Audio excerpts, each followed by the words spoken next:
Sejam muito bem-vindos. Antes de a gente começar, eu queria só agradecer. É um prazer enorme ter a sua companhia aqui com a gente agora. Se você curtir essa nossa conversa sobre o livro, dá uma olhada na nossa playlist. A nossa meta é ter, assim, milhares de resumos como este. De um jeito prático, simples. Deixamos alguns links na descrição caso queira comprar este ou outros livros.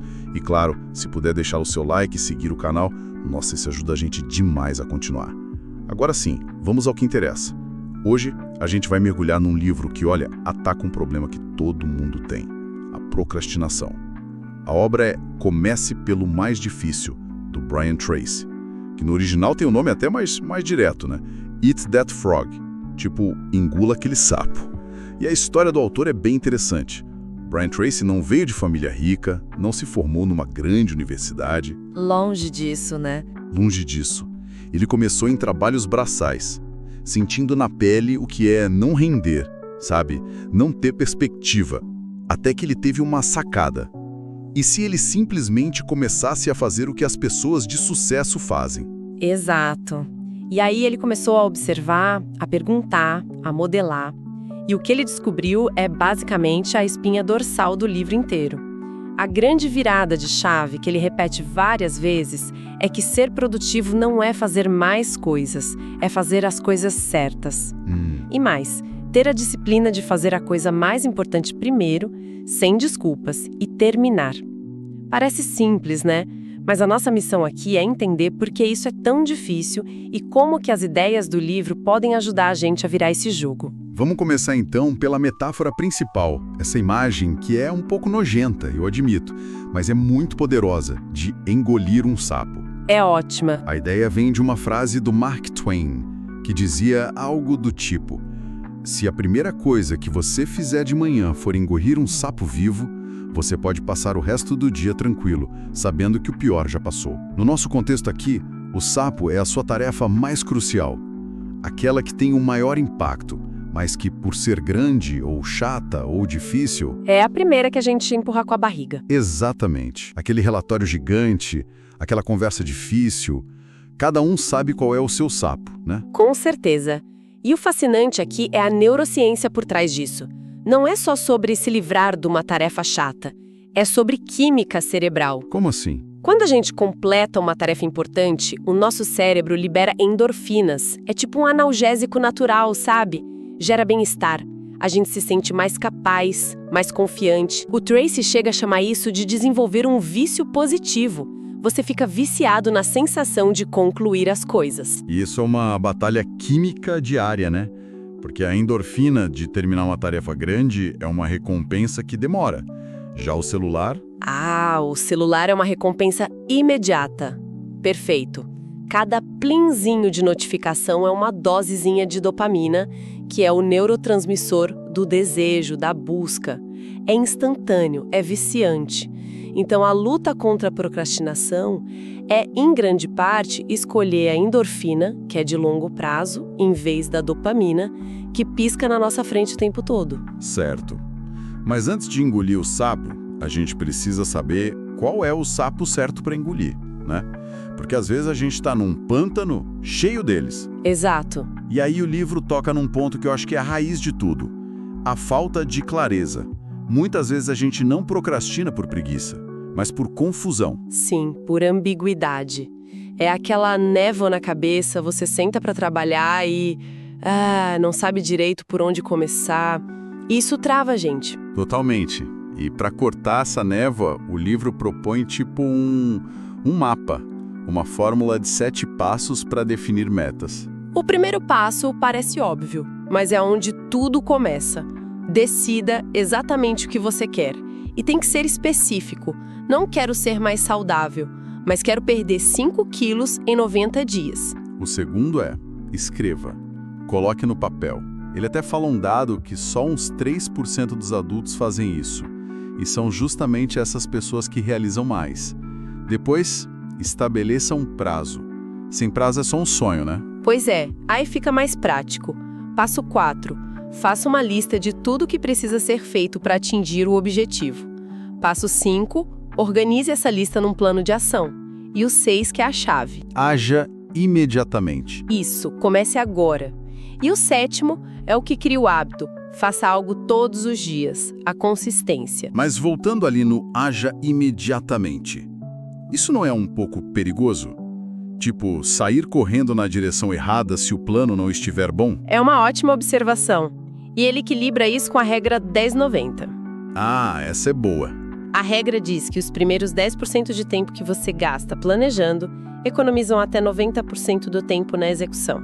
Ou seja, gastar uns 10, 12 minutos de manhã para planejar o dia pode te poupar horas de trabalho inútil. É o famoso afiar o machado. Exatamente. Então, a ação imediata não é uma ação cega. É ação imediata depois de um mínimo de planejamento inteligente. Faz todo sentido. Ok, então. Plano feito, a névoa sumiu um pouco, mas a minha lista de tarefas ainda tem 20 itens. A sensação de sobrecarga continua. E é aí que entra uma das ideias mais famosas de produtividade, o princípio de Pareto, a regra 80-20. A famosa regra de que 20% do esforço gera 80% do resultado. Só que o ponto que o autor martela não é a regra em si, mas a nossa tendência de fazer o contrário. Exatamente. A gente se conforta nos 80% de tarefas fáceis, sabe? Responder e-mails, organizar a mesa. Coisas que dão uma sensação falsa de que a gente está sendo produtivo. Isso. Enquanto isso, a gente foge dos 20% que realmente importam.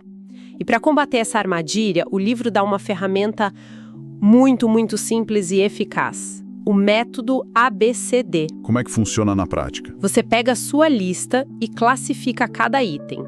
A é para as tarefas muito importantes. São os seus sapos, coisas que você precisa fazer. E se não fizer, tem consequência séria. Exato.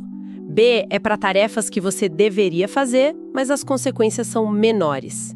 C é o que seria bom fazer, mas se não fizer, tudo bem.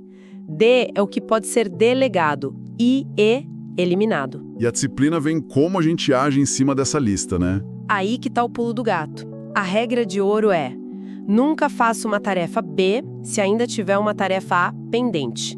Nunca. E se tiver várias tarefas A, você organiza. A1, A2, A3. E começa o dia pela A1. O método te força a encarar o que importa de verdade. Mas aí vem aquele problema. A gente sabe qual é a tarefa A1, o nosso sapo, só que ele é um monstro. Dá uma paralisia só de olhar para ele. Sim, dá um frio na espinha. Como é que a gente começa algo que parece impossível? O livro ataca isso com duas técnicas bem práticas. A primeira é fatiar.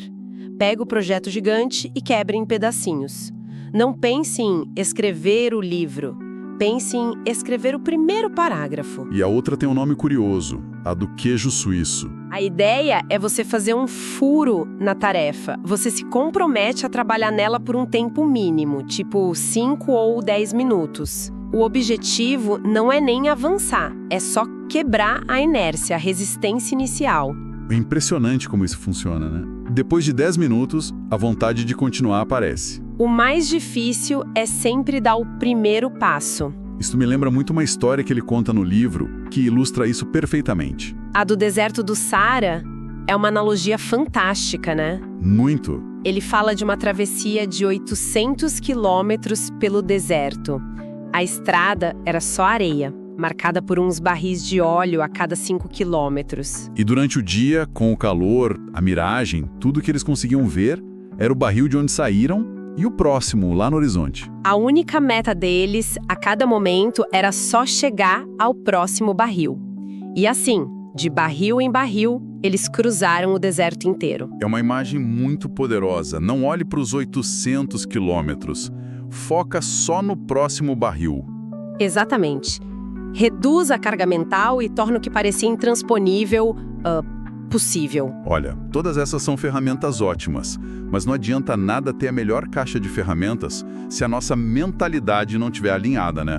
O livro deixa isso bem claro. Com certeza. A base de tudo é uma mudança interna. E tem um conceito que eu acho genial, que é o da procrastinação criativa. Procrastinação criativa? Parece um paradoxo. Pois é. A ideia é que já que é impossível fazer tudo, a gente precisa escolher de propósito o que vai procrastinar. Procrastinar as tarefas de baixo valor, as tarefas C, D e E, para liberar energia para as tarefas A. É aprender a dizer não para o que é trivial, né? Exato. E isso exige desenvolver o que ele chama de senso de urgência, que não é estresse, não é ansiedade. É mais um impulso interno. Isso. Uma vontade de botar as coisas em movimento. Pessoas com senso de urgência valorizam o tempo. E isso está ligado ao diálogo interior. Pessoas de alta performance focam na solução, não no problema. Elas se perguntam como a gente resolve isso, em vez de quem foi a culpa. É uma reprogramação mental ativa, o tempo todo. E nessa reprogramação tem um vilão moderno que o livro já alertava: a tecnologia. A sugestão dele de checar e-mail só 2 vezes por dia soa quase impossível hoje. É o ponto que talvez mais precise de uma adaptação, né? O livro é de uma era pré-smartphone total. Mas o princípio por trás continua mais válido do que nunca. Que seria? Trocar reatividade pela intencionalidade. Em vez de ser escravo das notificações, você define blocos de tempo para isso. Fora desses blocos, o foco é profundo, sem interrupção. É sobre proteger o seu bem mais valioso, a sua atenção. No fim das contas, a grande mensagem que fica de comece pelo mais difícil é que produtividade não é um dom, não é sorte. É um conjunto de habilidades. E principalmente de hábitos. Hábitos que podem ser aprendidos e praticados por qualquer pessoa. É sobre ter clareza, planejar, priorizar e, acima de tudo, ter a disciplina de encarar a tarefa mais difícil primeiro, todos os dias. Exatamente. O que nos leva a uma reflexão final, eu acho. O livro dá 21 métodos. E a ironia é que ter tantas opções pode ser uma nova forma de procrastinar. A gente fica lendo sobre como ser produtivo. Em vez de ser produtivo. É o paradoxo da produtividade. Exato. Então a pergunta provocativa que fica é: se fosse para ignorar 20 das 21 ideias do livro e escolher só uma para aplicar amanhã, qual seria?